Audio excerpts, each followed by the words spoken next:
Okay, recording. So as far as we know, this is going to be spotlighted on us, which means if you were to ask a question, your video won't show up, but if your name is mentioned, it'll be recorded. Anything you say will be recorded. So, just know that if you ask a question. Otherwise, there's a chat at the bottom, and we'll try to keep track of that chat as far as you can ask a question that way. What we'll do is at a certain point, we're going to ask, are there any questions? We highly recommend that everybody asks the questions that occur to them. Don't be shy.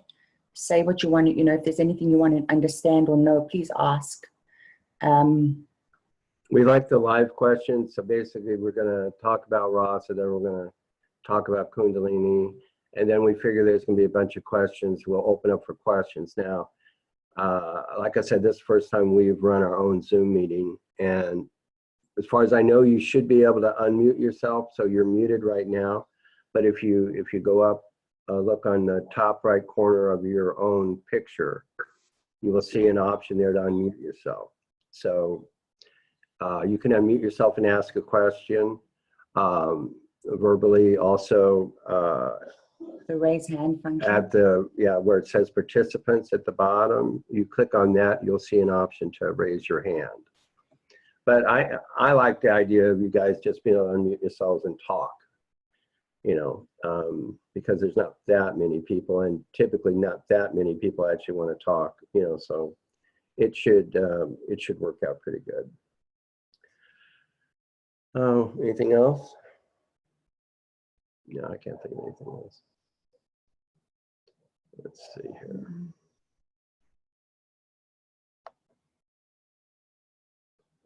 All right, so I'm gonna see. It's interesting. They're not muted. I don't know why. Oh, there they are. More coming. Yeah. So they're going to be like 6 minutes. Okay. Well, let's start off. Sit quietly a couple minutes. Close your eyes, everyone. Just let's be quiet together for a minute or two.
Okay. So we've had a few people show up. So I'll just repeat real quickly that most everybody is muted. You should be able to unmute yourself if you want to ask a question. If you ask a question, your voice will be recorded. As far as we know, the spotlight will be on us and we'll be the only people recorded. But this is our first Zoom that we've let ourselves, so who knows what's going to happen. And we're going to format it's going to be, we're going to talk just a little bit about RASA, then we're going to talk about Kundalini, then we're going to open it up for questions, and then we're going to actually do the RASA at the end. Anything you want to add to that? Okay, so most of you know about RASA. RASA is something that appeared in 2011. It's probably related to the fact that I've been a devotee of Kali Ma for a really long time. But anyway, it's a descending force, which, we open the crown chakra, and this enables actually the ascending Kundalini to complete itself. So there is a very strong relationship between Rasa, which you could think of as descending Kundalini, and the conventional ascending Kundalini. So this actually is actually very appropriate, with Rasa actually in certain ways being a solution for some people who are having Kundalini issues or a Kundalini awakening. We both had Kundalini awakenings. I had mine at 16. Ananda had hers at 13. I do have an ability to see chakras and see where Kundalini is in a person. So if somebody is really struggling with specific Kundalini issues, you could consider coming to me for a consultation. But Ananda is qualified to talk to anybody about anything, including Kundalini. So I invite you to, if you don't need that kind of technical, X-ray kind of thing, if it's not like that, kind of like where exactly what chakra is it blocked at or something like that. If you don't need that, then I highly recommend, even for Kundalini, you definitely can talk to her because she's been living with it for ages. We both completed that process as well, prior to meeting each other. And, a lot of the books and stuff that are out there, they're not written by people in whom it was completed. So they're halfway through. They don't even know what they're talking about, to be honest. Okay, so anyway, so Rasa, is from Divine Mother from my perspective, and facilitates awakening in a matter of months, generally a year at the most. You don't have to change your lifestyle. You don't have to do anything. It's like getting a spiritual vitamin, but it really does enable awakening to happen much more quickly. And it's not my power. It's not Ananda's power. It's a divine blessing that has entered our lives. Okay, what else you would like to add? Yeah, I think what we really want to get across today and attempt to have, and this is something Ramaji and I feel super, super strongly about, is a really real communication about the BS, the misconceptions with regard to Kundalini, because of our conventional understanding of it versus our real existential experience of it, and usually why it is that we don't experience it at all. For the most part, people are always yearning. They're yearning to feel the aliveness in their own bodies, the desire, the activation really, which Kundalini really is associated with, the sex chakra, the second chakra. And when you begin to understand what it is that the Kundalini is, being that it is your life force, you recognize that this life force, which is the substratum of energy that is always flowing through us and through the universe, there is no way the Kundalini can get stuck. It doesn't get stuck. We get stuck. We are incapable of being in the flow of our Kundalini. So the blockage is sometimes saying, oh, my Kundalini is blocked. That's like saying life is blocked. No. Life is never blocked, and life force is never blocked. You may be full of resistance. You may be not able to deal with your own sense of wanting, desire. And you see, it's so subtle, but because a non-dual experience is always leading us away from the words such as, I shouldn't have desire. I shouldn't be attached. I shouldn't want any of those things. Then I'm awakened. But a Kundalini experience is giving you the opposite. It's saying, oh, actually what you are is desire, because even the desire to awaken is a desire. And therefore it's subtle, but then again, you're going into blocking this feeling of becoming, this desire to be more than, this life, the vitality that is literally the adrenaline that's flowing through your veins at every given moment. So when you become unblocked, which is very much what Ramaji does, so he will look, or with his, whatever it is that he does, he will see, oh, it could be a blockage in this area or that area. But what is he really doing? He's drawing attention to the area that you are not allowing it to flow through for whatever reason. And that's to do with your chakras. So, you know, and for example, the throat chakra, your voice, your desire to express yourself, are you expressing yourself? Are you saying, are you connected to your essence? What you really want to say, is that coming out, or are you all blocked up? And if you're all blocked up, then your Kundalini, which is this life force that wants to be expressed through your particular unique form, isn't doing so. And so you feel this block, this uncomfort, disease, dis-ease. You don't feel the ease of the flow. So what I want to do, and what we thought about today, is to try and help you guys put these two understandings together, so that you're no longer separating a Kundalini versus your own beingness, your knowingness of your beingness, your presence. And then you won't be as confused about it, and you'll be able to work through your own stuff easier when it's said in a way that isn't so, you know, it gives people a very odd impression of what a Kundalini awakening actually is. Do you agree? Yeah, well, it's mythological. I mean, there's all this ancient mythology and symbology, and we're like trying to go, well, how does that fit our ordinary life, such as having desires or sex or something like that? You know, I want to give a real shorthand version of Kundalini blocks. Mm-hmm. It's in the heart usually. Mm-hmm. I can just tell you right now. Sometimes it's the third chakra, but usually it's the heart chakra. For women, the third. And okay, for women, the third. Interesting. So, yeah, men are having more problem with opening to love. Women more of a challenge to open to personal power, right, or self-expression. Mm-hmm. So that's the shorthand version of Kundalini blocks. And we're really assuming a foundation of love for everyone here, and compassion, because we're going to talk about desire. And we've talked about, we always talk intensively prior to a meeting like this, because we want to provide as much value as possible. So we cover all the important points. And we realize that if we start talking about desire, people need to understand there's a presumption that you have committed your life to being you're a loving person, a love and service, compassion, kindness. Okay, we're assuming that. Okay, this is more advanced than that.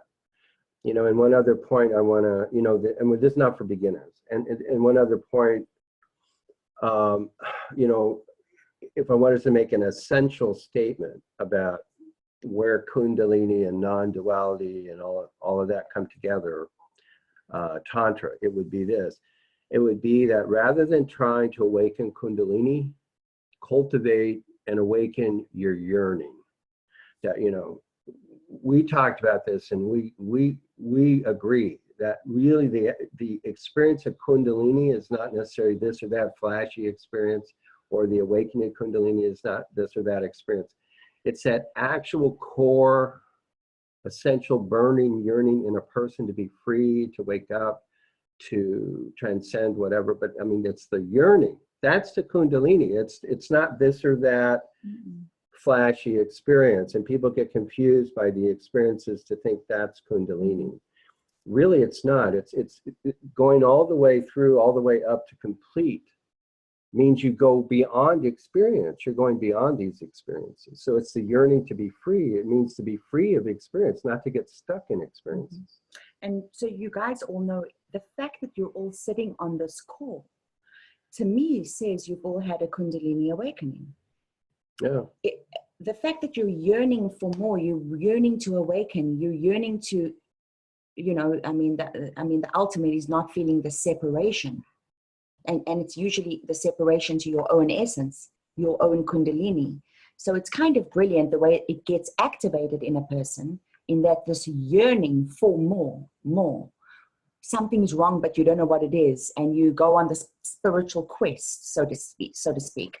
And eventually what happens is Now sometimes the Kundalini can activate a huge form of an experience. In other words, it actually activates a mystical experience of sorts, or a feeling of bliss, a feeling of love, that divine love. And for a while you can have these incredible experiences, and then what people do is they think that experience through via their Kundalini is the awakening.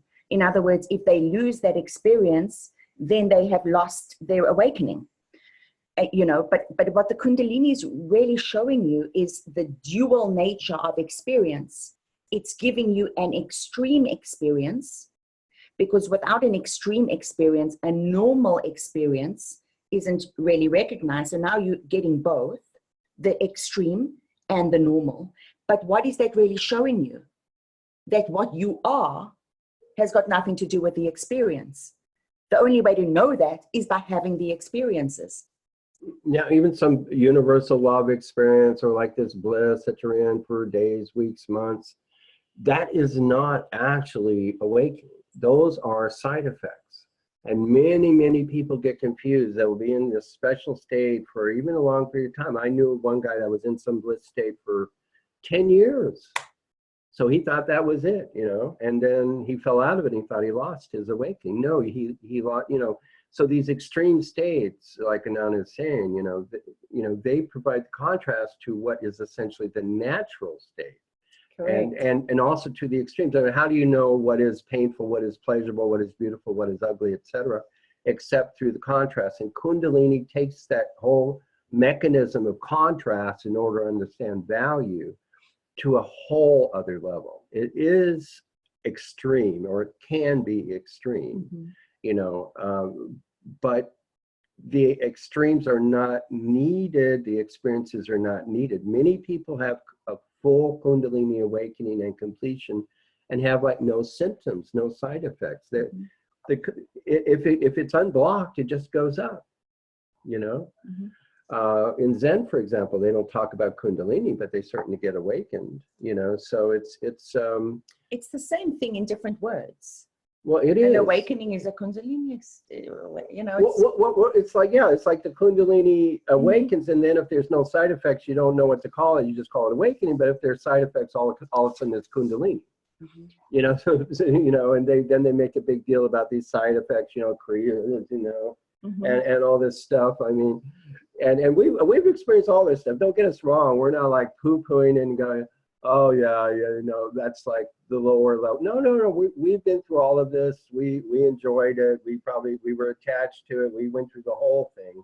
We've been through the whole laundromat of Kundalini, and here we are. And we can tell you that having gone through pretty much all of it, both of us separately, independently, and then comparing notes, so we can say it ends up with the natural state, sahaja, which means this is it in this moment, not the fireworks, but the actual living moment to moment. Life itself is flowing through you as you, and that's what we've concluded. So you might end up finding yourself more emotional after your awakening than ever before. Is that a bad thing? No, you're actually being yourself now. People are so suppressed, and that's something we're going to get into. In a big way. The other thing to try and remember with any experience, including even our RASA experience, is what we try and do via the RASA is facilitate your own existential experience of what an awakening is. That's what the RASA does. It's nothing we can tell you. I mean, it's all very well we telling you about our Kundalini experiences, but until you've had your own understanding, until it's kind of been cemented in your own being, you become aware of your ground of being versus your need to be in an experience which is always taking you away from this moment now. What happens with people is they get so bent on having a special experience to prove to themselves that they're awakened, that this now moment of being awake, being present, is completely lost on them. They go on a search and they're looking for something that they already are. And I was saying to Ramaji, and this we found really interesting, it's like, well, how many people say to me, oh, I'm trying so hard, Ananda, my students, I'm trying to be present. I'm like, what the hell? You are present. You wouldn't be sitting in front of me if you weren't present. What you're trying to be is presence. Presence. You are this presence. You don't have to try be it because you are it. But the minute you think to yourself and you have this idea that I need to try be present, you're moving away from your own presence. And that's this play on words that simply takes a while for people to digest, you know, and I really think that it's like an aha that will happen to each one when the Kundalini, so we're going to now go back to the word Kundalini, when your own Kundalini is ready to awaken. Your yearning leads to these experiences, which leads to the fundamental understanding of your ground of being, which leads to the greatest aha of all. I am not my experiences. I'm that within which my experiences take place. Kundalini, you know, Kunda means foundation. And so we start at the root chakra. Probably everybody here knows about the root chakra and the Kundalini as being connected. But why? You know, that is the foundation of the life force for the body. The root chakra is the key to health for the body and life force for the body. Okay, so that's the reservoir of life force as it connects to the earth. So the Kundalini energy is really an earth energy that's rising up. So as it rises up to bigger, better, higher, more wonderful experience, it you know, the root chakra is survival. And then we get to the second chakra, which we're going to talk a lot more about, which is an expansion of feeling and the ability to feel pleasure and joy through the whole body, and intimacy and connecting and beauty and whatnot. Okay, third chakra, now we're into the social world. It's not just the intimacy of two people, say, in the second chakra. Now we're dealing with world and power and status and image and all of those human things. That's the level. That's kind of like the Las Vegas version of life. You know, you got first, second, and third chakra. You don't go above that. Money is God. Okay, third chakra, second chakra, money is God. Experiences, more. Mm-hmm. You know. I think second is self-worth a lot of it. Well, it's self-worth, yeah. I mean, I agree, of course. But the point is that Kundalini is a desire for experience, a yearning to expand and be free. So it's naturally rising up. And then we get to the heart chakra, and then that's a big jump, okay? So the awakening is really about opening the heart chakra. And then from there, it's relatively easy. In my experience, the blockages in the throat or the third eye are not that big of a deal. Then you've got the crown chakra. And, you know, with the RASA, we're opening up the crown chakra for you. But anyway, the crown chakra opens up. And then, so basically it's a movement from the heart, then up to Kundalini. So it can get very complicated. We're going to recommend a book which goes into tremendous detail if you're interested. But basically it's root chakra, heart chakra, crown chakra. And that's really what's going on, you know. The lower chakras of life, then heart, love, and opening to unity in some way, and then finishing so that you have completion into nothingness that is everything. You know, it's really beautiful in a way. I mean, it's just I guess how this Kundalini, which actually is our life force, gets us to pay attention to it. And it's almost as if when you haven't been paying attention to it and you're kind of not living your life authentically, the way you actually not really being yourself, the separation that people feel, it's not really separation at first from other.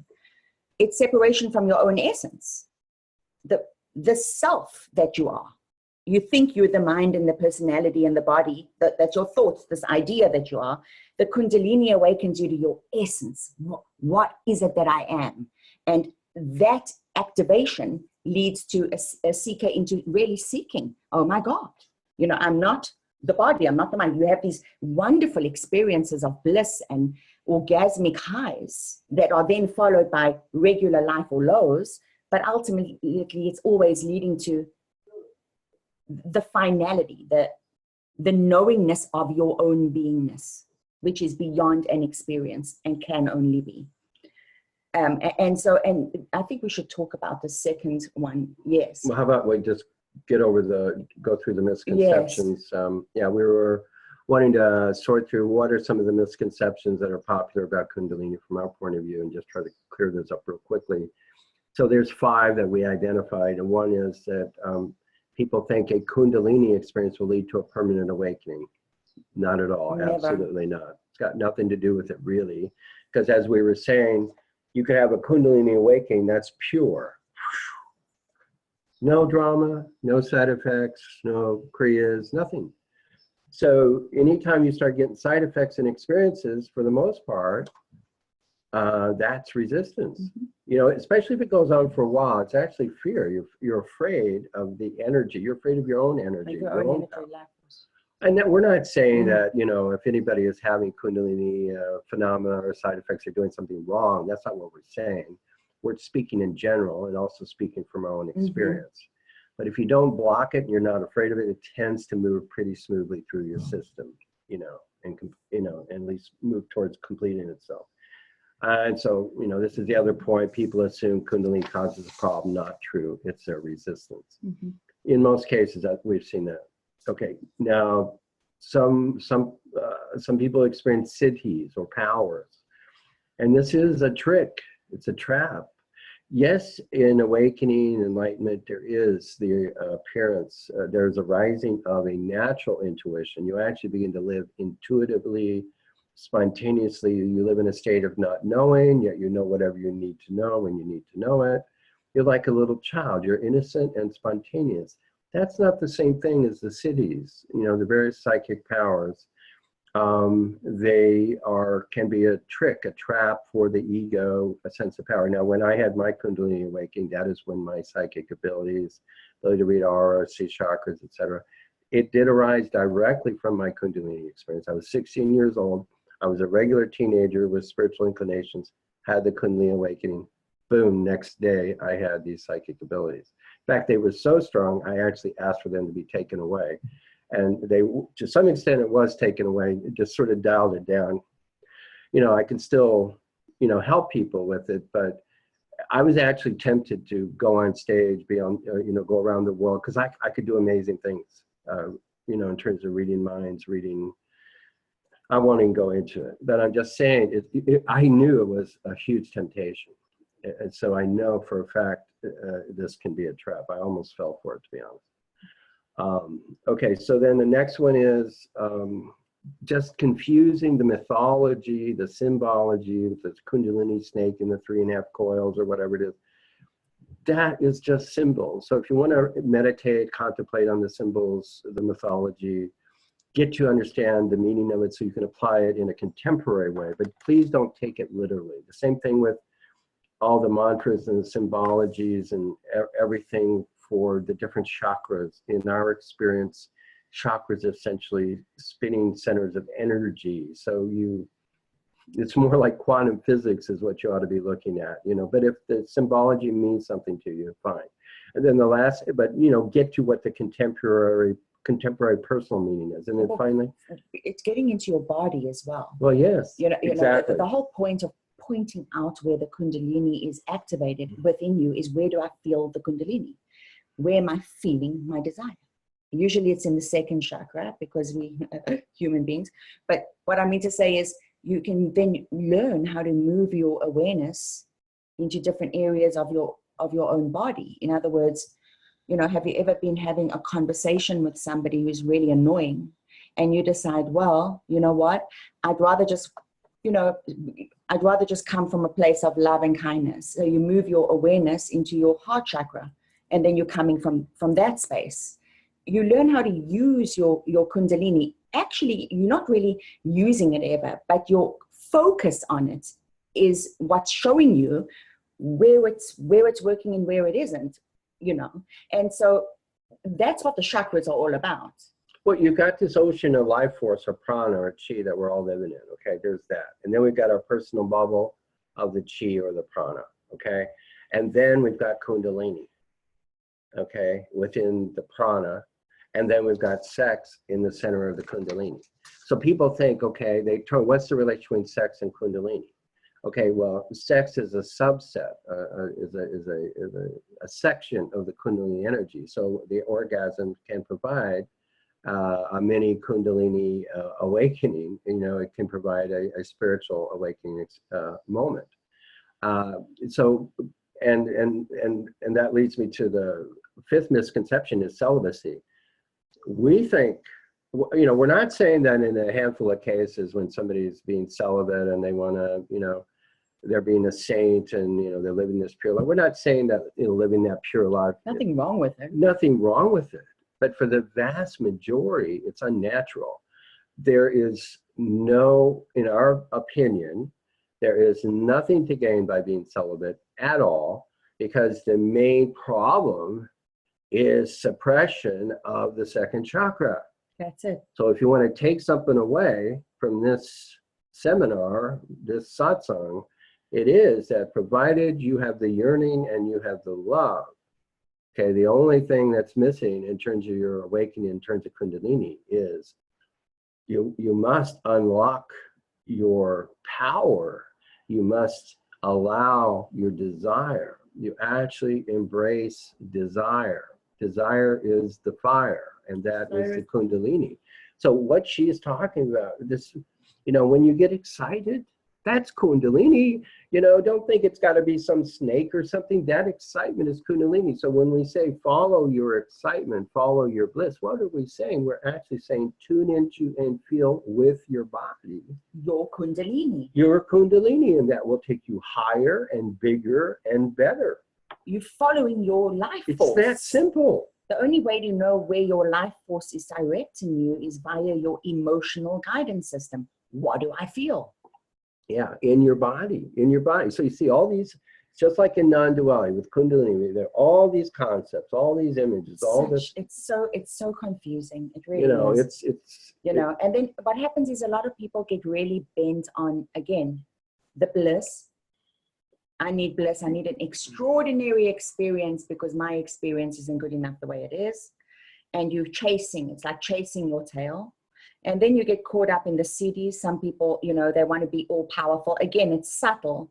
But sometimes what happens is when you have a Kundalini awakening, your actual intuitive being, because we have suppressed many of our intuitive knowingness already. You know, we have got clairvoyant or clairaudient. We have intuition. You know, you can be talking to someone. There's so many unspoken words. You can kind of get what they're saying. You're just tuning into what's already there. The Kundalini allows for that to awaken in you, but it is you. So it's your natural state that's being awakened. But it doesn't have to be an extreme state. But sometimes you know, it's drawing awareness to itself. That's what it's doing. And so a very good question is to always ask oneself, how authentic am I being on this search?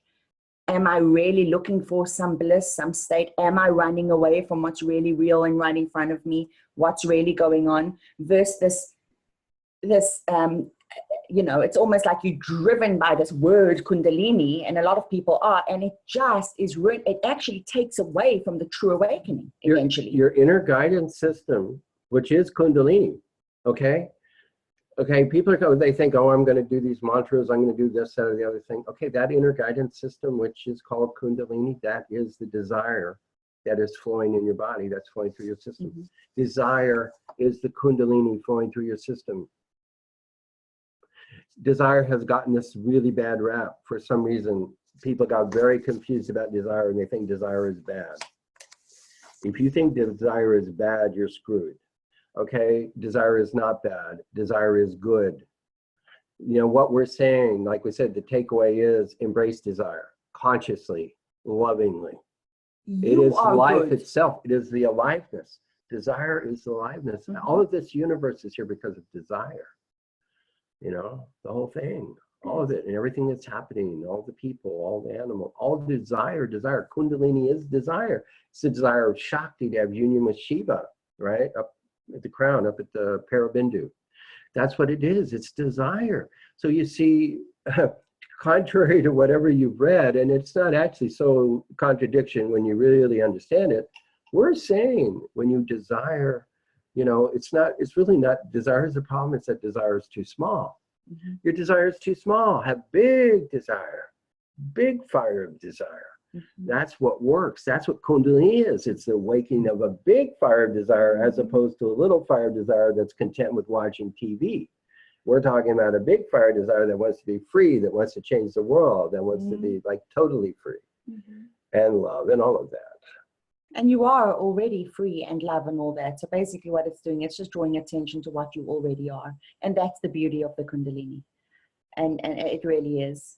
So, and yeah, I mean, when we're talking about desire, the other thing, and I just want to say that, you know, we are talking about a level of spiritual maturity when people come to us. You know, our students have already been through many satsangs, many teachings. They've been to India, they've lived in India, they this and that, you know, and many of you on this call are already awake. So, but what I mean to say is, you understand that we're not talking about going out and just following your desire and following a woman into a bar tonight. No. It's about understanding the nature of your desire being a life force that you can count on and trust. And it's beautiful.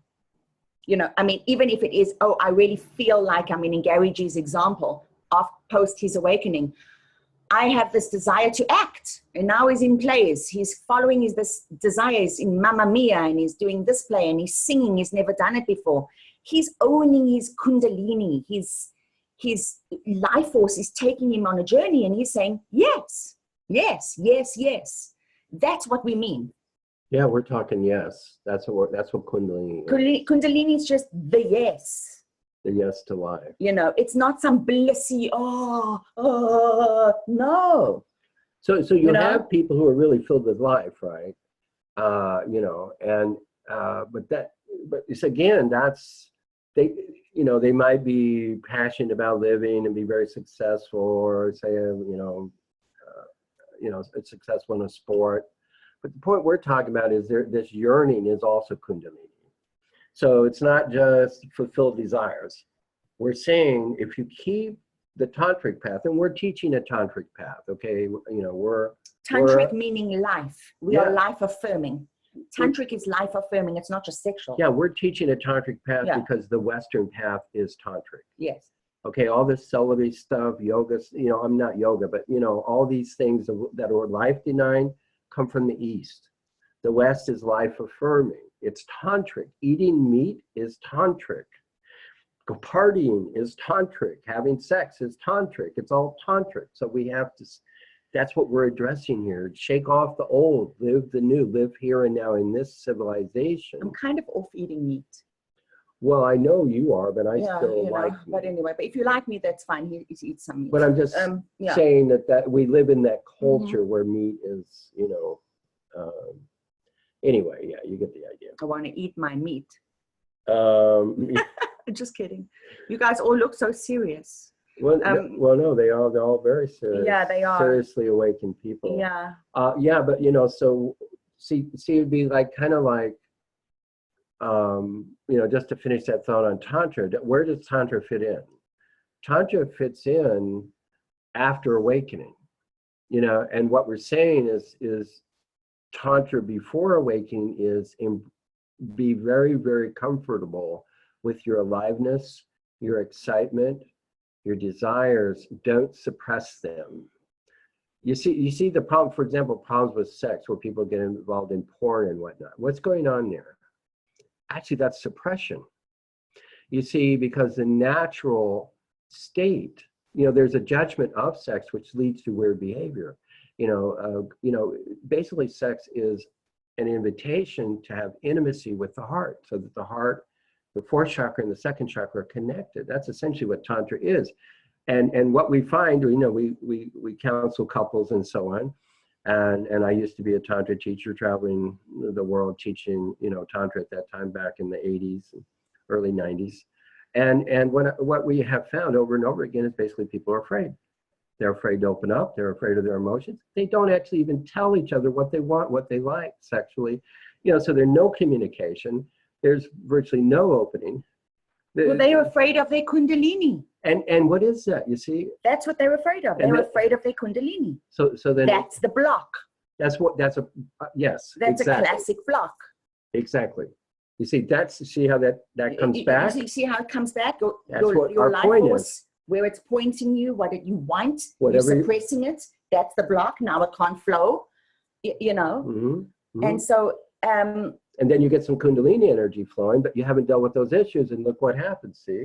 Then you get some, the Kundalini bounces off of that, and you could get, you know, something messy. We're saying the same thing. We're saying that work of facing your fears, whatever you're afraid of, whatever you're suppressing, don't. You need to face it, and you need to open it up and not suppress it. Then that energy of aliveness flows through you, and it naturally flows up when it's not blocked. Mm-hmm. You know, like that volcano in Hawaii, right? Mm-hmm. I mean, that's what it is. That's a symbol of Kundalini. It goes straight up, and it's hot. Think of your vessel, your human body, as a vessel through which, like the earth, okay, the earth, the Gaia, it's the Kundalini is really working its way around the earth and around your systems and our vessels, up and through. If you think about it that way, think about your vessel being open at the bottom, the root chakra, bringing in this earthly energy through your body and then out through the crown, right? So what happens when we block? When we're not expressing ourselves, not being true, not being honest, not being authentic, you start to feel the blockages in where your Kundalini. Why? Because again, and I keep on repeating the theme over and over, it's another way of understanding this.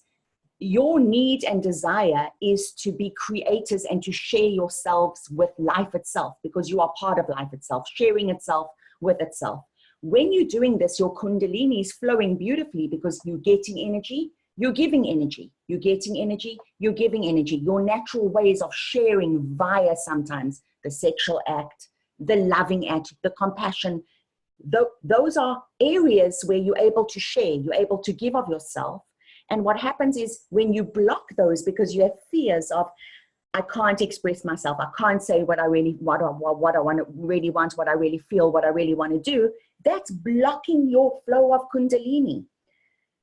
So you have to try and see this flow that you are versus blocking this flow that you are, and then trusting that the big word is having certainty that this flow Kundalini knows what it's doing for my best interests. I can follow my bliss because it knows. You trust it. You have to trust it. And you see, so everybody knows, everybody's experiencing Kundalini. Yeah. Because everybody's experiencing desire. And everybody's experiencing aliveness. Everybody's experiencing excitement. And you know what happens is people judge it. They suppress it, say, oh, this isn't good enough. Oh, this isn't the experience I'm wanting to have. You know, I mean, you know, and so they feel blocked and they feel stuck. But really what's going on is, you know, is there's not enough desire there. You see, our experience, you know, we've helped awaken hundreds and hundreds of people. And what we've seen universally is the one thing that everybody has in common that finishes, that goes to 1,000 and finishes, they really, really want it. There's incredible total desire, yearning. I'll say, how much do you want this? Do you want this more than anything else? And 90% of the time, for people who finish, they'll say, I want this more than anything else. They could have a family, they could have a great job, they could be whatever. I want this more than anything else. Okay, so what's that? You see, that's Kundalini.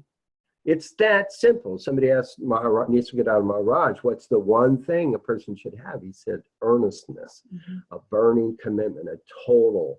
You know, Ramana Maharshi, same thing. Somebody said to him, hey, I'm lusting after the girl next door. Isn't that wrong? A teenager, you know, and he says, no, that's not wrong. The only thing is your desire is too small. Nothing wrong with desire, except when it's too small. Make it big for the self. Desire the self. So you see, crazy. You see, desire is the secret. Desire is the secret, but small desire doesn't do shit. Big desire, so big, you see that it's going to overwhelm you. Overwhelm your little life. You're desiring the big life. You see, to be free out of the box, get out of the box.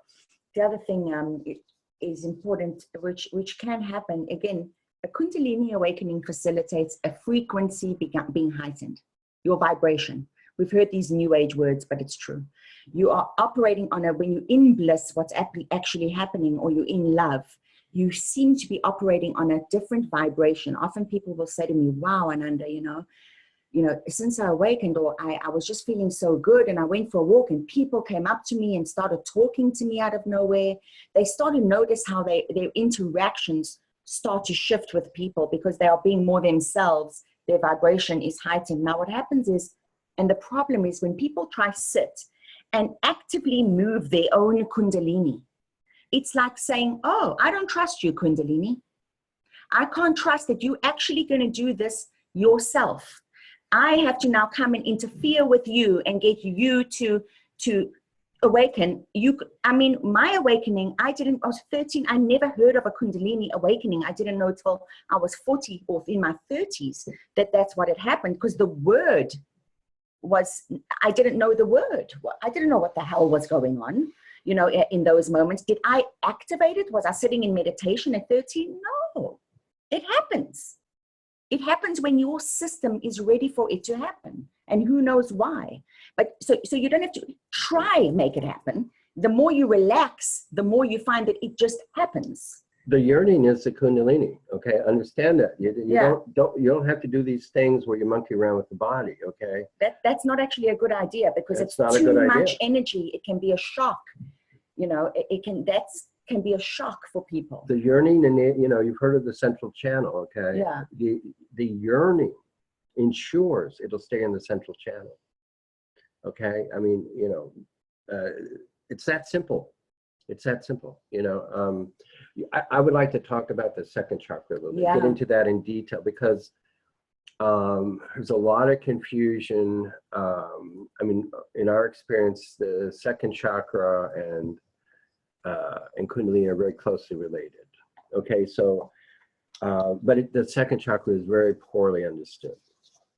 So the second chakra is located below the navel, above the genitals. Okay, and it's an area where you will, feel warmth, feel pleasure, feel an opening. It's related to intimacy. It's specifically related to any experience of whole body pleasure. Any feeling.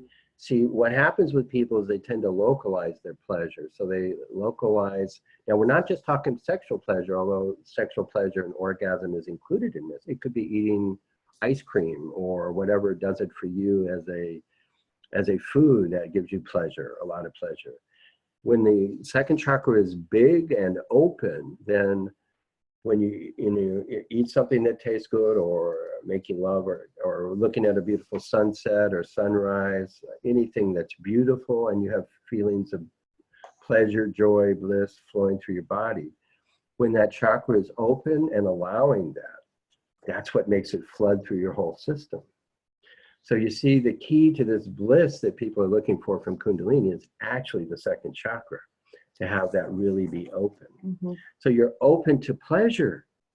See, this is Tantra. You're open to pleasure as the path, as opposed to pain, as opposed to sacrifice, so sure, there can be temptations along that route as well.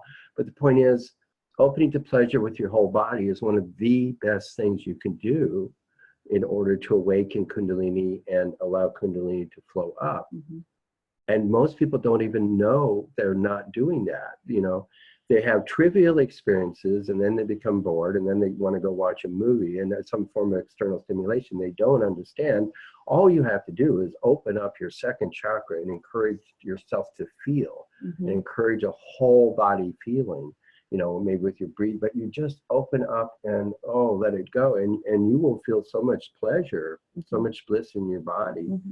A lot of these questions get answered because you're having the experience. Well, that's the thing. It all leads you to have your existential experience of what this is. Yeah. And then what it leads to is, when you're actually trusting it and you're acting on it, what happens is you don't second guess it anymore. It's like it's a non-event. Oh yeah, then it's like being in the zone for the most part. I want to do this. It feels good. Yeah, I'm going to do this. I'm going to do this. It's not only sexual stuff. It's the stuff that makes you tick. And that's where the flow is, and that's life. Life is a beautiful Maya, really. It's a universe. We're living in a universal mind, a universe, each one of us, our own universe. We are here literally to enjoy it, to own it, to be happy, you know, and that's the trick. When you allow yourself to do those things, to follow your bliss and be happy, you will have happy lives without the little voice, the judging, the should I be doing that? Should I have said that? Why did I do this? Okay, you know, it's just your mind. It's just the mind. Ask yourself which chakra is associated with pleasure. Find the chakra with the pleasure. Which chakra is the pleasure chakra? You know, is it the first? Is it the third or fourth or fifth or sixth or seventh?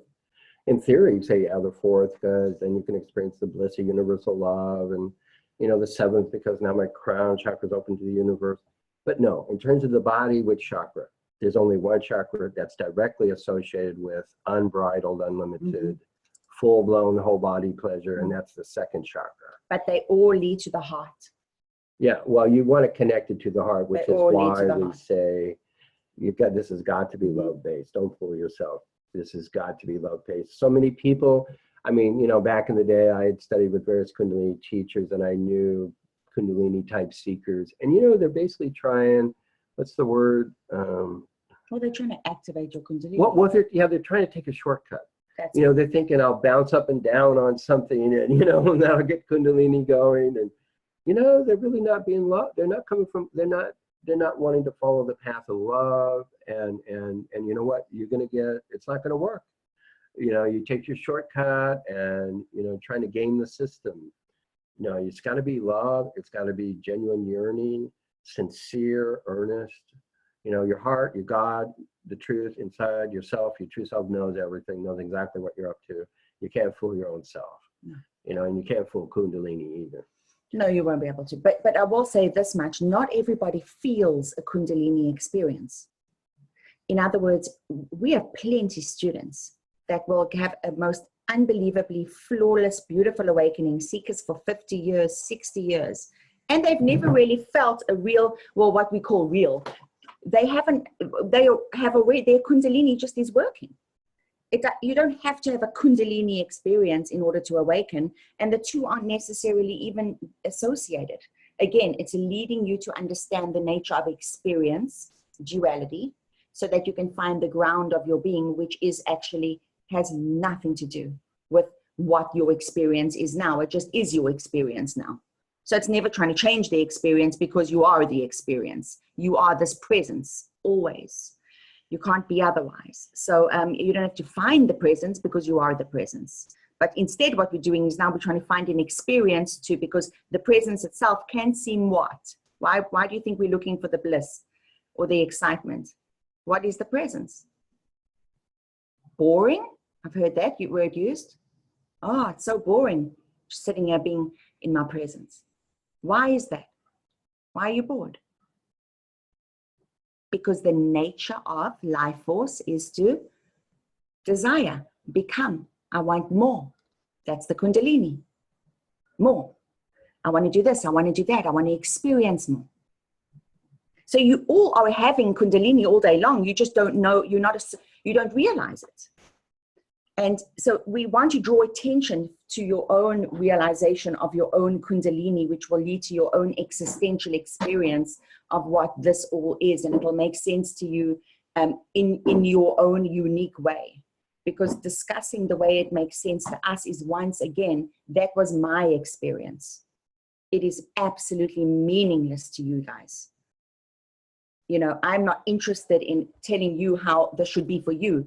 You have to decide how it is for you. You have to become aware, make yourself aware of your own chakras, your own experience. What does this mean for me? How am I working with my own Kundalini, my own desires? Where am I suppressing? What work do I need to do in order to be in the flow, own my own stuff, be the Kundalini? You're having a Kundalini experience right now. Yeah. You should assume I'm having a Kundalini awakening, and then look for where you're feeling it in your body, which will probably be related to a chakra.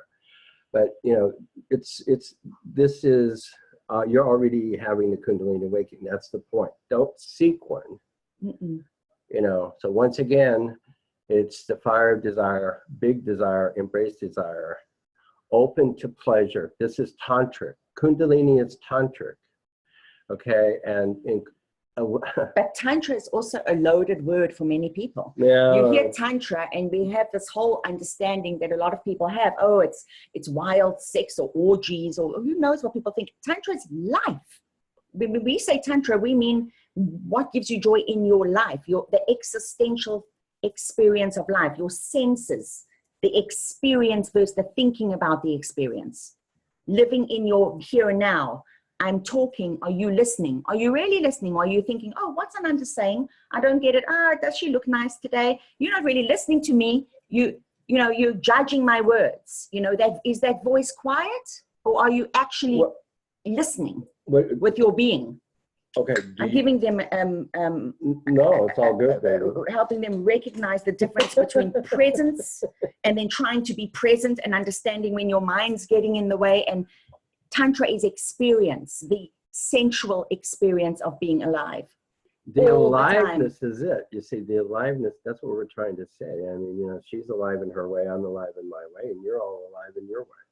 And it's sort of the aliveness, recognizing the aliveness. And then you get this, the essence unifies with the essence. And then you get quintessence, and then you get radiance, and then you get this pleasure of this pleasure of existence, this joy of existing, the Ananda of existing, all that stuff. It all comes from really, we think embracing this moment exactly as it is what this is all about. This Tantric. is it.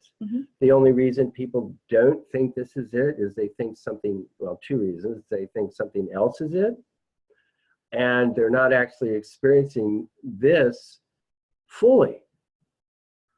I mean, I don't know. I mean, have you ever had a really shitty experience and you're just so upset, and you actually just don't want to be in the experience, anything but to feel the pain, and so you go keep yourself really busy doing something else. And, that's what we mean. It doesn't necessarily even have to be a good experience. It can be a sad experience, a bad experience, but you're allowing the flow to be the experience. So you're not putting a judgment on what am I feeling now. You are feeling the feeling now. And even in a way, sadness is beautiful and precious. Anger can be a vitality, I mean, as long as you don't kill someone, but you're being honest about what you're feeling. There's something in that it all makes comes and goes. It all comes and goes. Human. It's a flow. Just think of it like a river. It just keeps flowing. And at any given moment, though, you take a snapshot of the river, and it's something. There's some mood there. Do you want to open it up for questions now? Yeah, totally. Yeah. Okay. Let's go ahead and do that, because in case there's a lot of questions. Yeah. Because we know we're speaking in general terms, and somebody may have some specific thing they want to address. As far as I know, okay, so in terms of asking questions, as far as I know, you can unmute yourselves. So if somebody wants to ask a question, go ahead and unmute yourself and ask your question. Just know that your voice will be recorded, and your name if you use it. We don't think your video will be recorded, but honestly, there is a possibility. We're hoping for the best. So, but anyway, that's the situation. So if you're real, private and paranoid of having your video ever shown, because this will be recorded, and who knows what we'll do with it, but there you go. So go ahead. Anybody that wants to talk, unmute. Otherwise, you can put it in the chat box. And we love your questions, really. Oh, we thrive. Anything. We thrive on your questions. We don't care. Whatever, because we want this to be as personal as to you as possible. Yes, somebody wants to say something like this. Okay, is somebody asking a question? Can you hear me? Yes, wonderful. Who's speaking? Sarah. Okay, Sarah. We're gonna look Sarah. for you. We're gonna look for you now. We got 3 screens here in front of us. Coming, Sarah. Okay. There she is. Oh, okay. Yeah. Hi. Choice. Is that you in the left there? Yes. Yeah. Yeah. Hi. Outside. She's always outside.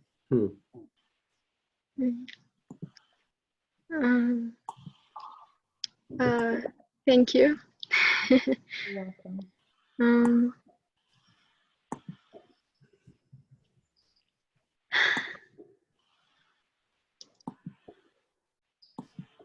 I've had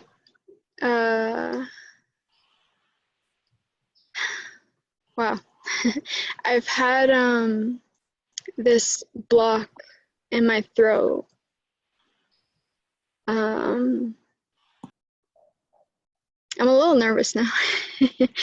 But I've had this block in my throat for a really long time, and it's been like almost like feeling like a big energetic ball.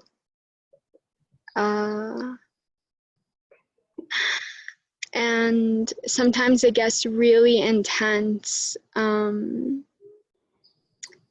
the point where it kind of feels like there's a shard in my throat. And then sometimes it goes away, but then it comes back raging again. And when it does, I almost feel like I'm aware of it, but I almost feel like I'm in a haze. Well, when you were a child, or when you were young, were you allowed to speak your mind, say what you really think and feel? No.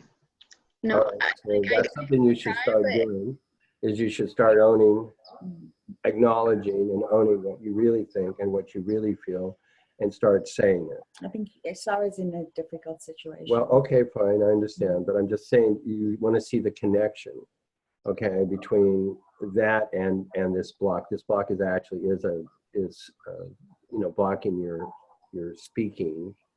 The other thing is the easiest way to open up a throat block is to sing out loud. Like if you're in the car driving, you can sing out loud, but sing, it could be a pop song, any kind of favorite song.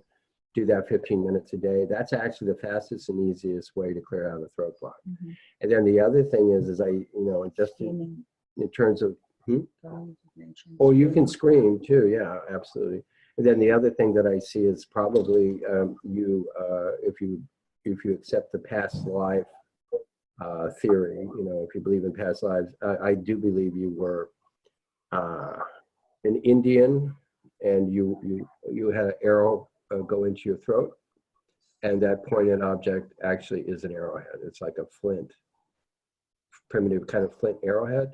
So if you go back to a past life, just sort of go to that sensation, just meditate, lay down and just go into that place and go into that sensation and go, okay, I think this is an arrowhead. Now I want to relive that life. And then you go ahead and relive the circumstances and dying. And in this time though, allow yourself to be conscious that, okay, I'm still here, I'm still alive, I'm still fine, and relive that death from the perspective of you really didn't die. Or maybe the arrow missed it. Well, I want her to feel it though. I want you to feel, see that arrow, the arrow began because there was probably a theme of betrayal or something. There's some emotion associated with that arrow, with how you died. And so you want to explore that. And then, so when you let go of that, that will help you let go of what's happening in this life now and the relationships that you're in. All of this web that you're involved in began, I think, with that past life when you had when you died due to an arrow to your throat or something like that. Does this make any sense to you? But don't be afraid, Sarah, don't be afraid. I mean, the other thing to do is, again, what a really good exercise is, again, it's you're allowing yourself to release your voice.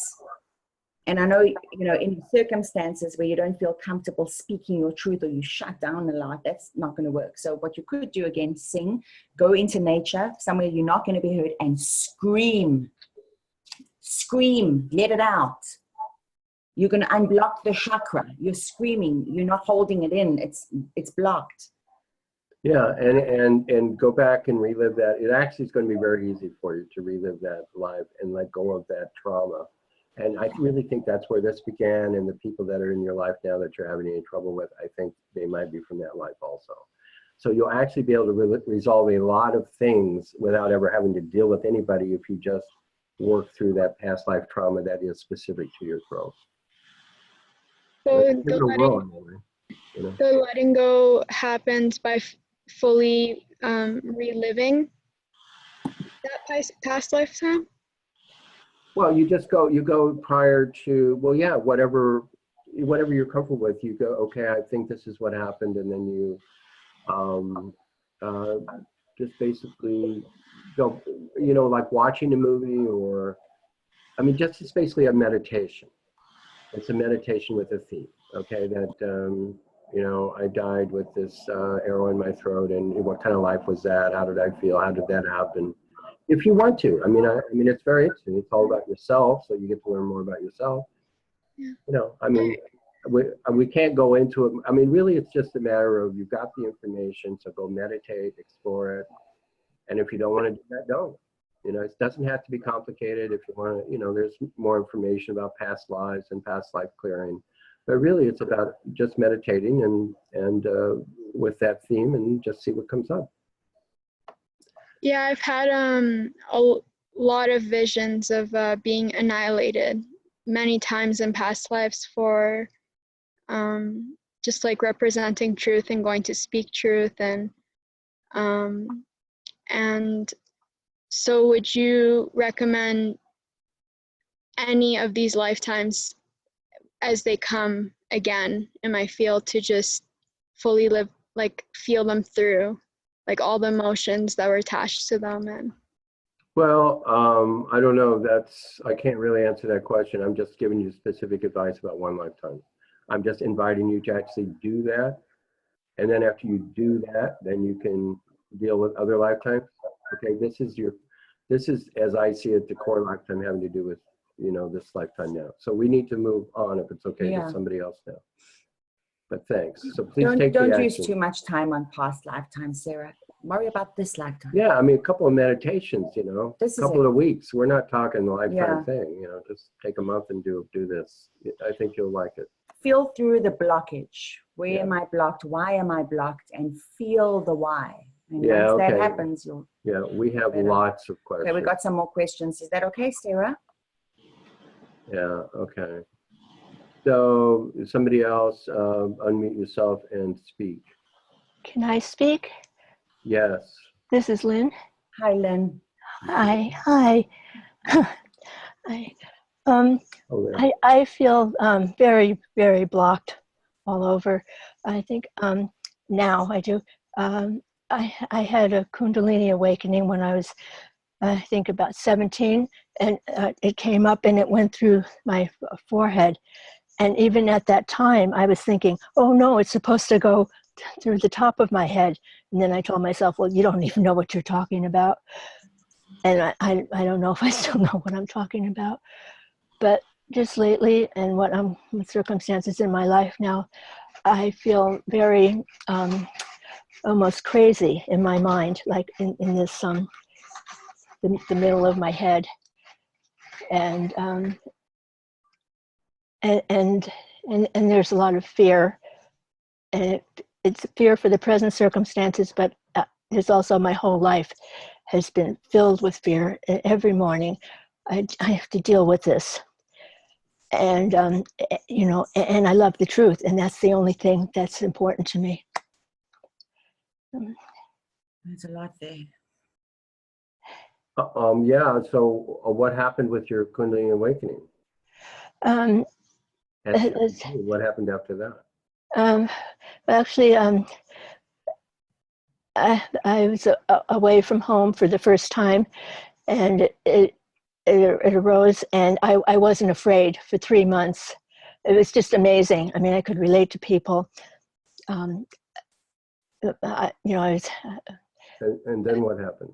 And then the thought came that I was going to go home to my mother, and the whole thing crashed. It just crashed, all this goodness around me. And then it was pretty much hell after that. Well, since you've been 17, it's been difficult. So you lived in fear. It's been various forms of difficulty, and now it's coming again. Well, I'll be honest with you. The best advice is get RASA, and because the RASA will help you complete, and you're going to get the group RASA today, so you can decide, if RASA is doing something for you or not. I mean, This does happen. It doesn't happen very often, but yeah, if you're very sensitive and Yeah. but this fear state, yeah, it does happen where somebody falls. I had a little bit of this, what you're talking about, when it crashes, and yes, you can go into this fear, and but it's once Kundalini moves again, you can be free of it again. I mean, I think I know what you're talking about. So it's almost like an unnatural fear, and Yes. Yeah. And then it plays out in life things. Yeah. Kundalini is all about extremes. So yeah. that's all I can say is because Rasa really, you're absolutely right. It has to complete through the crown. Okay. And the Rasa comes down and actually helps make that connection from above. Yeah. So it's like the Kundalini is going up, and it comes down and like makes the handshake, and that's. Okay. That's Yes, what, I have had that experience with Rasa. Rasa's very, very special. Oh, okay. Yeah. All right. Yeah. Well, It will help yeah. finish the process. Yeah. Okay. The Rasa helps finish the Kundalini process. Okay. That's Okay. one of the things it does. Okay. And you don't necessarily feel it though. It's not uncomfortable. It's gentle. Mm-hmm. Because I don't want you to feel more, discomfort at all. It feels like you've had a lot of discomfort. I'm just wondering, I'm wondering why it didn't correct itself. Are you starting to feel it again now, more recently? More activation recently with your Kundalini? Yes. Yes. Yeah. When I'm able just to, there was a time when I could just sit in a satsang environment and be there, and that was fine if I could have just stayed there, but I couldn't stay there, and so. Why was that a problem that you couldn't stay there? Maybe you didn't want to stay there. No, it was economics. I just and there was a deep sadness in my heart, and I just don't quite understand that, because you don't have to be in a certain place sitting in satsang to be, who you are. But but this is what happened to me. Okay, but then it was because circumstantial. circumstances. Because of a circumstance. Yes. So Yeah. that isn't necessarily a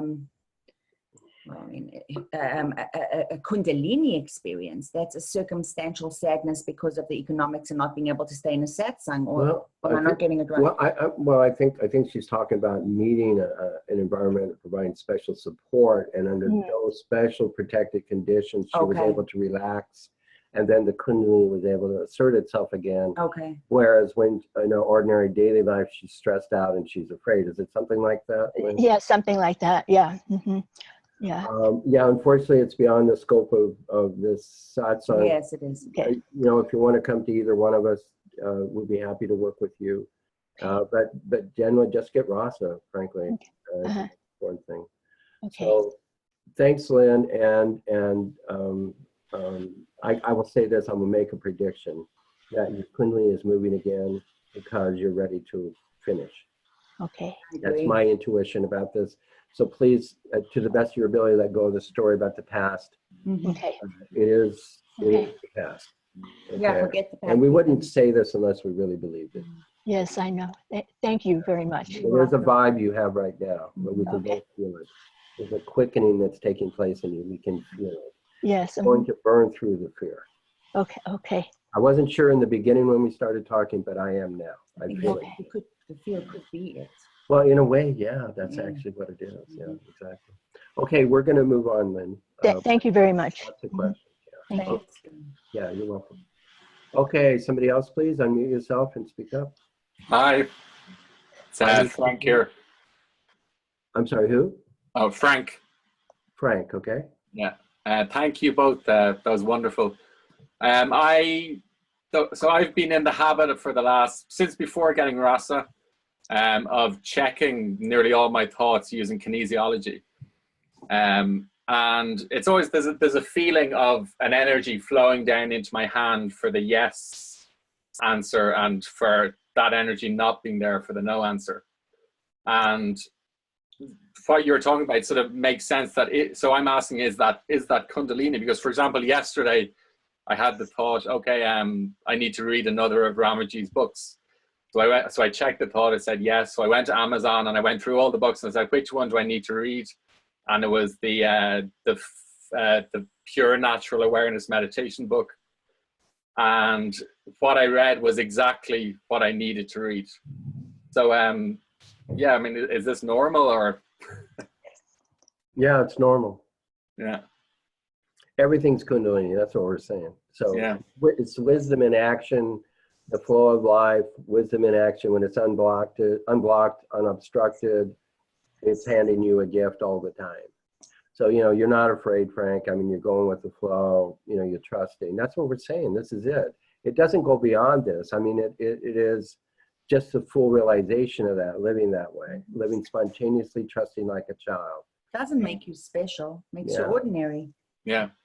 Yeah, actually makes life extraordinary, and you become very ordinary. Mm-hmm. Yeah. Exactly. Yeah. Okay, Frank. Thank you very much. Thank you. Let's see if there's somebody else. Yeah, that's a very positive application. I have a question. Yes. It sounds like Vince.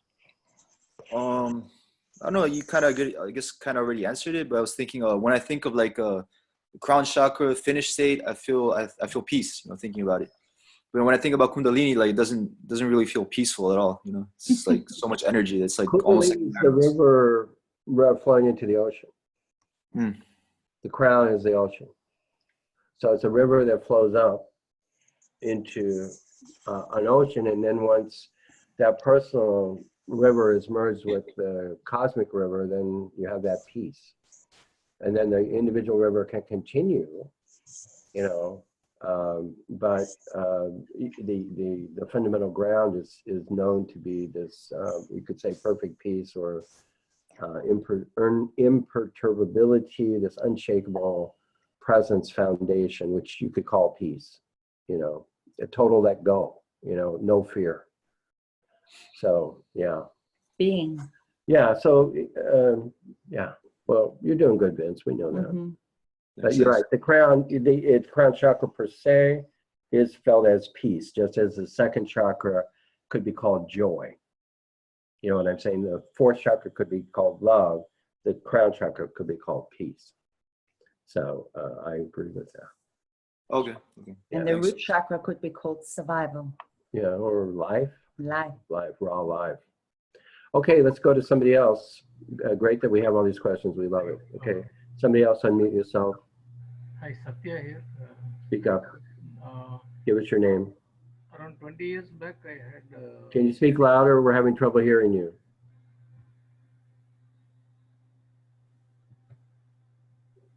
Around 20 years back, I had Shaktipat. What is your name, sir? Satya here. Satya. Okay. So I had Shaktipat, and at that time I had the experience of you know, bliss and contentment and love and all this. And then I think because of fear or something, it went back to, you know, the normal what I am right now. So just wondering, is it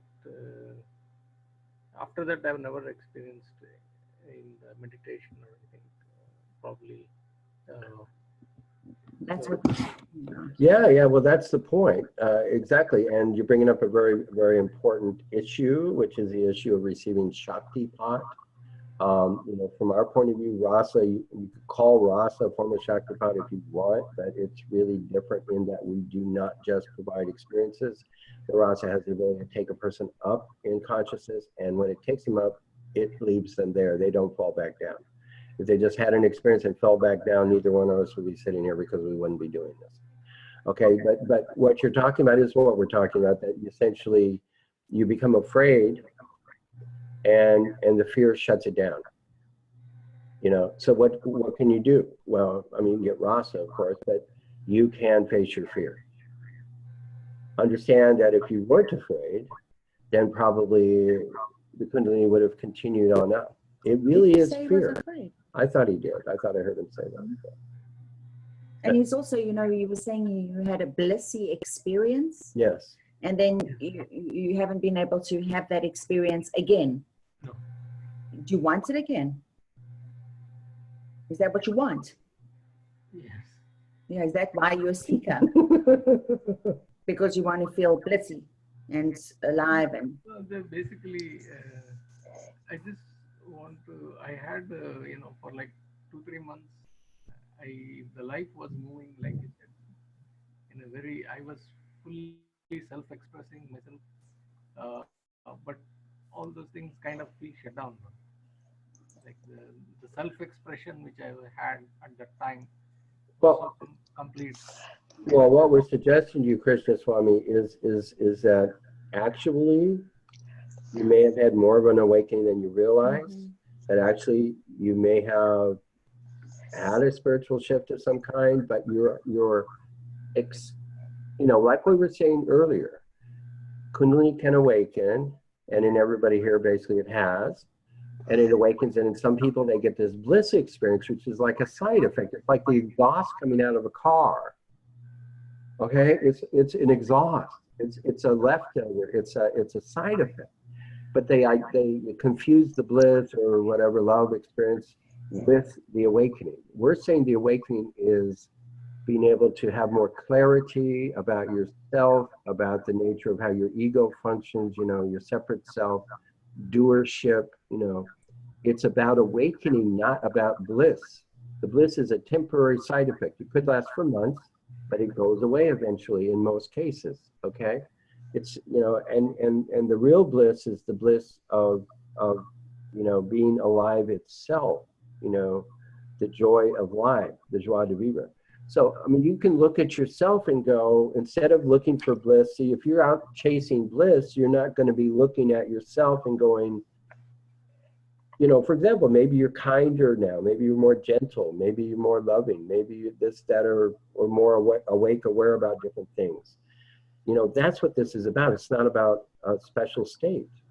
So you might want to just give yourself some credit and relax and go, okay, let me do an inventory of myself. The bliss is neither here nor there. If you can accept that and then just inventory yourself now, possibly Kundalini has given you gifts you didn't even recognize. Why don't you ask yourself, why do I need the bliss? Yeah. What's wrong with my life? Yeah. Without it. Yeah, there's nothing wrong with you. You look great. You look good. What am I looking for bliss for? Why aren't I happy being? Yeah, how about be yourself? Where Love am I yourself not doing what's meaningful to me? as you are now? Don't make it a woo-woo spiritual woo. It's a mistake. The woo-woo-ness about spirituality has never worked. That's why so few people in the world awaken, because they are constantly chasing their tails, an experience outside of them. You will never, ever get it that way. You have to get to the ground of it all, who am I? Yeah, who and is having nothing to do with the experience that you're having. Who is having the bliss, you say? That's the constant. That's who you want to, that's what you want to be in touch with. So it's an opening. So you've had an opening. That's the dualistic experience. You've had the opening. No bliss. That's bliss, awesome. No bliss. You've had the opening. That's awesome, you see. And now go with that, rest in that, intuitively feel, meditate, but not to try to have bliss or Kundalini, but now meditate in your heart, your yearning, feel that yearning, keep it very simple, very pure, ask for love to take you over, surrender to the divine. You've had the awakening. Don't be selfish, don't be greedy for bliss. Allow yourself to be taken over again, by this love and this desire or freedom. It's really simple, Okay, well, thanks for your question. It's as far as Shaktipat, from most teachers that we know of, there are something, but it tends to be temporary. Tend to get experiences. We've heard this story many times. They had some cool series of experiences, then it all went away, and then now they're confused. And of course, we would say, well, go to that teacher that gave you the Shaktipat, but very often they're not available. So we end up with this, and so we end up saying get RASA because that usually will help. Okay, so thank you, Krishna Swami, very much. It's a very relevant question. Okay, somebody else want to unmute yourself? And I'm sorry, this is Casey. I just wanted to say that I think some people have their have themselves unmuted, and there was some feedback. Oh, okay. So I'm gonna mute myself again now. Thank Just you. wanted to say that. Thanks, Casey. Okay, can everybody mute themselves? Well, no, Oh. they are muted. Okay. They really are. Haven't really noticed that, but it's cool. Yeah, I think it's Lynn that is, yeah, she's good now. Okay. Hi, guys. This is Austin. I Hey, got a question. Hey. You see where? Yeah, there it is. Yeah. Hi. Oh, there. Okay. Hi. Yeah. Hey. Yeah, I just want you guys to kind of comment on this more than anything else. But I have this sort of energy, maybe second chakra, base of my spine kind of energy. It's coming from the back mostly, like my tailbone. Mm-hmm. And it makes my body like shake and bounce. And then my legs will go, ooh, and then it'll come out of my hand like that a lot. It's just this immense energy. And I don't really have a question about it. I'm just kind of curious of what you think that is. I'm like really fidgety sometimes. Just kind of like, ooh, you know, it's like a lot of energy. So I'm just wondering if that's like the Kundalini or what that is about exactly. I never really got an explanation of what that exactly is. But it could be an activated. Yeah, I think it's Kundalini. Kundalini. It's Kundalini. Yeah, I mean, lots of people. It's very. This is the thing. You know, it's like you got life, and you know, people go to movies, go to their job. Hey, that's that world. The one most people know. Now, go to Kundalini world. It's like going to Disneyland. I mean, you're in Kundalini land now. I mean, all kinds of crazy stuff happens. You know, we're downplaying the craziness. We're not, you know, trying to emphasize it. But the truth is, we've both seen it. We've both been through it. I went to an ashram in LA years ago when I was really into Kundalini. I was a Kundalini junkie at one time, I admit. You know, I went to Kundalini Anonymous. And you know, and I went there, and there's this black lady giving Shaktipat, and I am telling you, it was a zoo. I mean, there was, you know, 50 people in this big room with mats everywhere, and they were all rolling around, and they're like, you know, jumping like monkeys, mooing like cows, growling like tigers, shaking, flopping around. I mean, you know, it looked like an insane asylum, you know, and the mats were there so nobody hurt themselves because they're just doing all these crazy things, shaking and so on. So, well, I would recommend he did exactly that. That's yeah, what I was going to say. Yeah, let it go, I man. was going to Have say, fun. enjoy the Kundalini. Don't judge it. Let it Yeah. do what it needs to do, because if it is being activated, then it wants to release itself. No question that is Kundalini.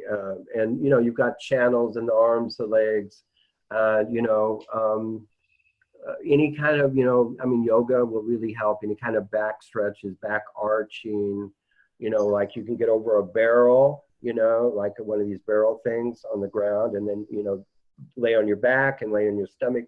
Do things to open up the back physically can often help. Getting massage, you know, but if it's the main thing that happens is people are freaked out by Kundalini because it can seem so extreme, so weird, and they get scared. You know, like one case of somebody was, they had, you know, really good job, made lots of money, and the Kundalini starts happening, and you know, they're like going like this, and they can't do that at their job, right? So they like suppressed it, and then they had health issues that went on for 10 or 20 years.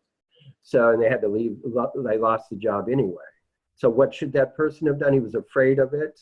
What that person should have done is said, okay, I've got to go with Kundalini. This is what I wanted, right? I've got this Kundalini. I'm going to need to go with the shaking. I'll work part-time while I take a leave, whatever, and I'm going to go with this. And it's like, you know, making love, where it's like total surrender. You just got to let it take you over. And then it works, because it is super intelligent if you give it a chance. Exactly. Yeah, okay, that's good. So you're good. I mean, we're looking at you, and your vibe's He's really, finished. you're clear. Yeah, you're real clear. And also there can be post 1000, all kinds of crazy stuff can happen post 1000 too. For 3 years, I would lay down on the floor and flop like a fish, post 1000. Okay, and that was Your something. nervous system is almost readjusted. The nervous system was readjusted to a higher level of energy. Higher vibration. Yeah, Higher level. Kundalini. Yeah. Like electricity. Yeah, yeah, exactly. And he's a 5, you know. He's not, Oh, well, yeah. well, he's fine, obviously. Yeah. He's fine. He's a 5. Thank you, guys. Okay, thanks, Austin. Thanks. Is that okay, Austin? Does it help? Okay, cool. All right, next person, unmute yourself, ask a question. We do have some chat questions, but boy, they were some, I don't know, some heavy duty questions. We can look at the chat now, I guess, if nobody's saying something.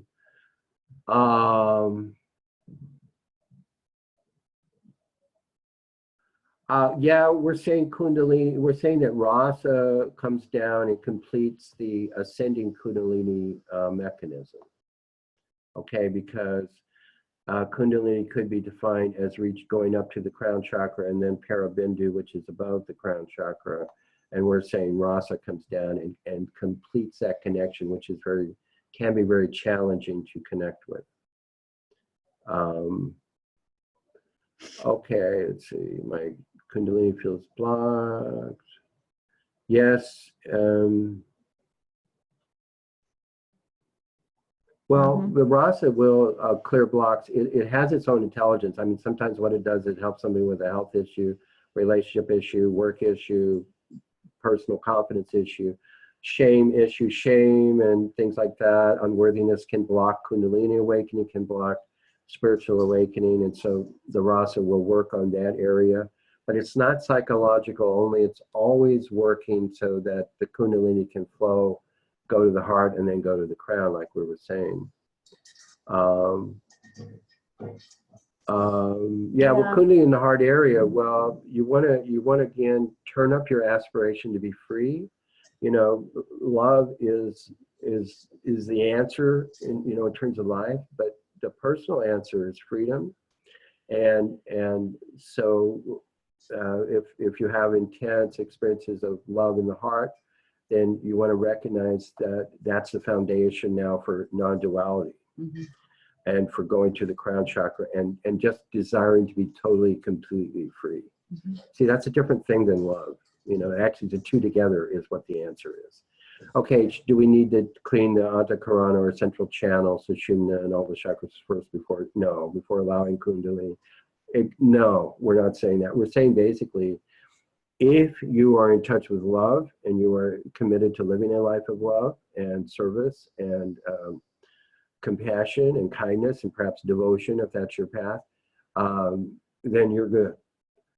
Many people spend a lot of time monkeying around trying to do all these exercises and stuff, but you know what? You can tell. Really, once you've gotten in touch with love answers all that stuff. So no, it would be very rare that somebody needs to do a lot of work in the central channel, especially. We are familiar with traditional. Sophie, you must mute herself. No, she's good. She's good. Yeah, we're familiar with traditional yoga Kundalini practices, and we're saying they're outmoded. And you really, I'm sorry, Rasa, we feel is the new solution for that. Okay, somebody else have a question? Unmute yourself if you do. But actually, we're almost at the point of giving Rasa now. Oh, where's my leg moving? Can you see? Yeah, I think you're having some Kundalini shaking going on. I think that's what happened. Yeah, Kriyas, those are called Kriyas, those movements, very natural. Just let it happen.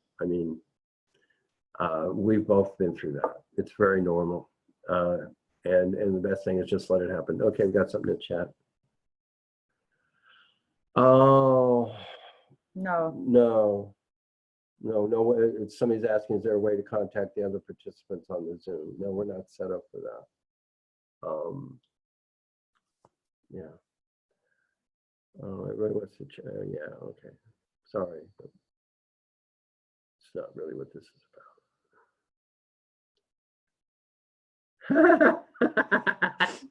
Yes. It's a side effect of being me. It's a side effect of being Ramaji, irritability, Exactly. Yeah. Well, irritation, bitchiness, that's Ananda. Yeah. Blame it on the Kundalini, okay? Blame it on the Kundalini. If you're being a real bitch, being ourselves at all really times. irritable, say, I'm sorry, my Kundalini. Mm. It's my Kundalini. It's not me. It's my Kundalini. I couldn't help myself. But we know you couldn't help yourself anyway. But yeah, actually things like that, yes, could definitely. Anger, like extremes of emotion, including negative emotion. Yeah, my Kundalini made me do it, exactly. You're funny. Exactly. Gary, yeah, you're brilliant, dude. You really ought to be a stand-up comedian, my friend. You're brilliant. I love it. That'd be a good book title, I think. My Kundalini made me do it. Yeah, no, extremes of emotion, extreme, or, you know, anger. Who on this call knows, I mean, do we know everyone on these calls? Are these all our students? Well, no, I recognize most people. There's some new people. Okay, just so you guys know, for the new people, that Ramaji and I are, what are we? I mean, we are non spiritual life coaches. I never know what we do, actually. Spiritual life coaches. But we're kind of spiritual life coaches. So we give you guys the RASA, and it helps facilitate an awakening. It will. And then what happens is you'll go through certain areas of things in your life, and we help mentor you and help you see where you need to, you know, where you need to really focus. And you doing the work, the RASA is doing the work. We are really helping you guys zone into the areas that you need to zone into in order for this to go as quickly and as smoothly as humanly possible. And, you know, within our experience, a year is about a fair amount of time, maybe sooner, that you'll awaken, depending on your practice before. See, what we found is the awakening is the beginning. It's not the end. And so, you know, in the very beginning years ago, you know, with the RASA, it was like, oh, good, I'll just give them RASA and we'll give them RASA and they'll awaken and then we're done. But actually what we found is there's waking up and then there's growing up. It's self-realization, self-actualization. And we think of ourselves as being extremely helpful to people in terms of not just awakening and waking up, but the growing up part, the integration, the really beginning to live. A lot of people wake up, you know, or they're 1,000 and they're like, I don't know what to do now, you know. Ananda tells them, get hobbies, you know. I say immediately, start getting hobbies. The minute you meet Ramaji or myself, and you get your hobbies, because spirituality is no longer going to be a hobby. Yeah, I mean, you know, you're going to be finished. That means you're finished seeking. You know, the little eye's gone. So that's where this goes. Thanks. Okay, well, it's time to give RASA. Yeah, we're ready. Everybody ready? Okay, so RASA, you know, it's just relax. It's to be eyes closed, 20 minutes, and just relax and receive. And thank you, everybody. Great questions. Let's ask a show of.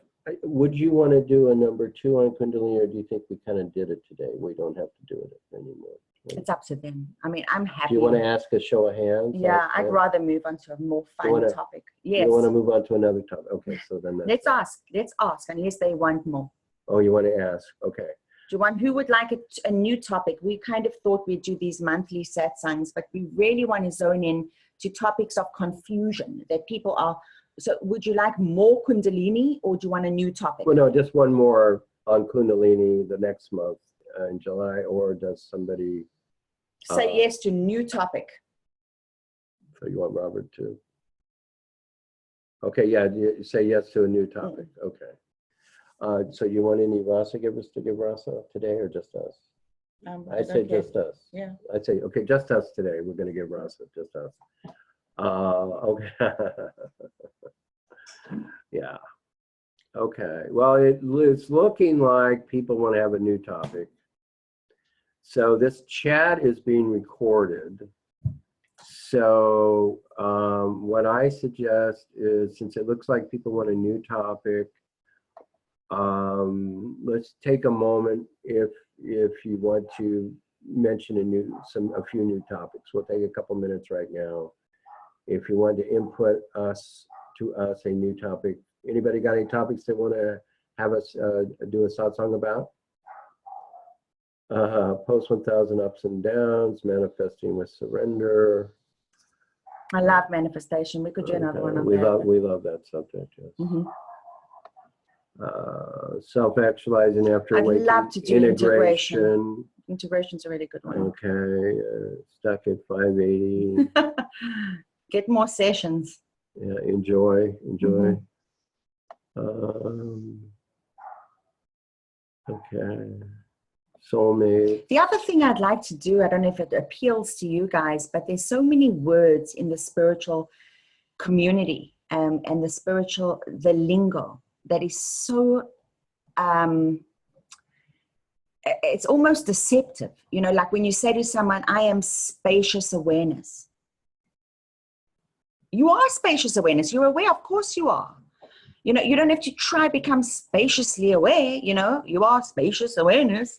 It's like you have to start to realize where you've been buying into concepts that are, again, taking you out of this now, because you want to become spaciously aware. When, how can awareness not be spacious? You know, and there's a lot of lingo that we have read in the past that simply really are not beneficial for your integration at all. You have to drop the concepts and beliefs in words. So we could give you a list a mile long and really laugh about that. That's one of the biggest issues. It is.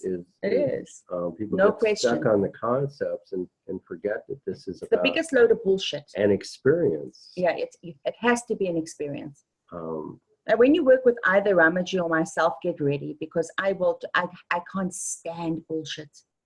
I can't stand to see when students come to me and they not only are they being deceptive, they're self-deceptive. They don't want to own anything. Andy wants to see the list of that. We should do that. That's a good idea. We should definitely do that. Okay, yeah. Relation to RASA to stirring things up, intensifying psychological issues while they're getting resolved. Does happen, but the way it doesn't usually happen, but it can happen. And when it does, usually you feel that you've got a support. There's a kind of effortless quality to it. It's not effort based. In other words, if it's coming up, it's like smoke leaving a chimney. It's coming up to be released. So you realize it's a different kind of process. You're really being deeply assisted to do this release. It's releasing because it wants to go, and you realize that you go, okay, the fault has to go. Yeah. The other thing, the RASA, pay attention to this, you know, when we said it's not about becoming more present, it's about being presence. Now, the RASA, what it does is it actually elevates the vibrational frequency while it's being given, so that you become aware of the stillness in the air. It's the presence that you are. It's making you aware of yourself, of the self. It's helping you self-realize. So that's really what the RASA is doing. So when you kind of relax into that sense of being, you will notice what the RASAs, a lot of people do, that it's almost like a vibrational feeling of stillness. And that's the point, because until you have connected with your being, your presence, you don't get this. You'll never get this. The stillness of your being is here now. And the RASA turns down the volume of the noise of your little self. The little self's noise. Just turns that volume down, and then you can hear that silence The that was silence always becomes there. Bigger. That enabled all the other experiences, including any small self experiences. So we turning the volume down, and all of a sudden the silence comes forward. The stillness, the presence, the beingness comes forward, because you don't have that distraction. It's calming the nervous system and the brain, also programming the nervous system and the brain for awakening, you know, basically relaxing. It's the gap between what I'm thinking and what's going on. And that becomes bigger and bigger. Okay, let's, we got some great chat comments. Yeah. Really positive ones. But Yes. what we're going to have to do is to get into doing the RASA now. So 20 minutes. 20 minutes in silence, just be, and we're going to, as if you're getting a suntan and the rays of the sun or the RASA, and all you've got to do is receive and enjoy. That's it. oh yeah, okay, yeah, heart-centered communication. Yeah, that's good. Okay, so here we go with the RASA. We're going to mute ourselves now. 20 minutes in silence, eyes closed.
everyone, that was your rasa this afternoon or this evening. Thank you so much for joining us.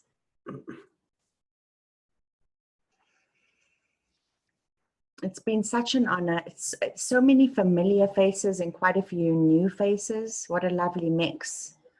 And we always feel so excited. We get excited to see you guys, especially to connect with, you know, old and again new faces too. And we highly recommend, you know, if anyone's really serious about awakening, book your sessions and awaken. You know, it's up to you. That's what we do, and that's what we enjoy doing, and that gives us a lot of pleasure. And I don't know when the next theme will be, but if anybody has a really great idea and they feel like emailing me about a theme, that's cool, because we can, you know, any suggestions you may have would be really fun, and subjects you guys may want to interact about. We want to hear from you. We want you to share with us, you know, that's really the point. You know, we do that one-on-one a lot. It would be nice to try and facilitate that within the group in open form of, so again, they can send that they have an idea for a me. theme to satsangwithananda@gmail.com. And we're going to be doing one a month for the rest of the year. So we're going to have one in July, and that's going to be July 28th, Saturday, July 28th at 11 a.m. San Diego time. They're all going to be at 11 a.m. on Saturday, basically the last Saturday of each month. So feel free to tell your friends about it. We don't know the theme for the next one, but we will announce it ahead of time. And please, guys, we are on, apparently, I'm not on it, but we are on Facebook. And what else are we on? Our website. Oh, and we have a website. So RASA. for those new people, please, it would be so lovely if you could join on, what do you do on the website? I don't know what you do, but there is a way of becoming something. Well, if you want to be on, get the newsletter, you can join there. But basically, you're going to, you know, by virtue of attending this session, you will be getting emails from us. Thanks, Justin. So, yeah, we will include you in the mailing list. We're assuming that's okay. If not, you can let us know. But yeah, that's it. I mean, basically stay in touch and let us know about the themes, any ideas that you have. And you guys have been great questions. We love questions. You can, you know, for the next time, once you know the theme, feel free to prepare questions. We rely on you to make this personal and individual, not just us giving a lecture or something, because we're not all that comfortable just talking at people. We want to hear from you and hear what matters to you. So that's Ramaji, you said at the beginning, you said something about a book that you were going to mention to everybody. Oh, do you want to recommend that book? Yes. Thanks for reminding us. Thanks, Casey. Casey. You're welcome. I would say that this book, yeah, it's hard to. Can you see it? Take it down a little bit. Yeah, it's called Stories of Spiritual Transformation by Joan Harrigan, Harrigan. It's a pretty thick book. If you're interested in, it's probably the best Kundalini book. You're welcome, James. I love you too. Yeah, it is. I would say this is, I mean, you don't really need to read much more than this one if you're interested in Kundalini books. The other one I like a lot is this one. It's called Enlightenment Through the Path of Kundalini by Tara Springett, S-P-R-I-N-G-E-T-T. Yeah, why don't you show them the cover? This one, if you're interested in that. I like the way she writes. I like the way she doesn't, she explains it well. She definitely is speaking from experience. A wonderful, yeah, she does speak from experience. And from somebody who understands how it works and what it means for it to complete all those things. Yeah. So anyway, it's a lot of wisdom here regarding Kundalini. But ultimately, you guys are the wisdom. Yeah. You know, I mean, that's what you're connecting with, your own Kundalini, your wisdom. It's beautiful. Yeah. You know? I mean, my goodness. Okay, thanks, guys. Thank you so much. It was so wonderful seeing you guys. It's just so cool hanging out, you know? I mean, even though we talk too much, but just way too much. No, I talk But too much.